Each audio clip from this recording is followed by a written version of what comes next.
सोनपेठमध्ये अपक्ष कोलते यांचा करिश्मा, राष्ट्रवादी आणि शिवसेनेच्या लढतीत युवा शक्तीचा कौल जगन्नाथ यांच्याकडे।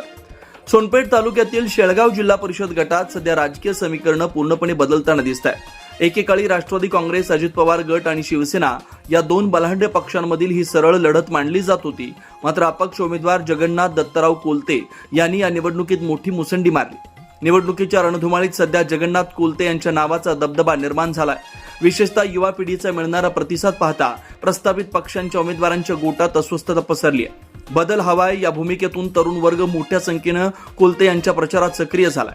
गावोगावी त्यांना मिळणारं स्वागत त्यांच्या विजयाची चिन्ह दर्शवत आहे। शेळगाव गटात एकीकडे सत्तेचं पाठबळ असलेली शिवसेना आणि दुसरीकडे संघटनात्मक ताकद असलेले राष्ट्रवादी अजित पवार गट आमने सामने आहेत। मात्र या दोन दिग्गज पक्षांच्या अंतर्गत राजकारणाला कंटाळलेला सामान्य मतदार आता पर्याय म्हणून जगन्नाथ कोलते यांच्याकडे पाहतोय।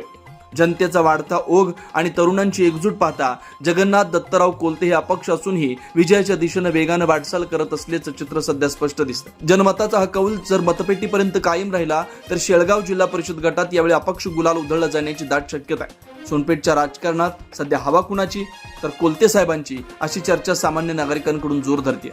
सोनपेठवरून आमचे प्रतिनिधी आशिष दयानंद मुंडेसह मी अवधूत, जनता न्यूज 24 तास, सोनपेठ।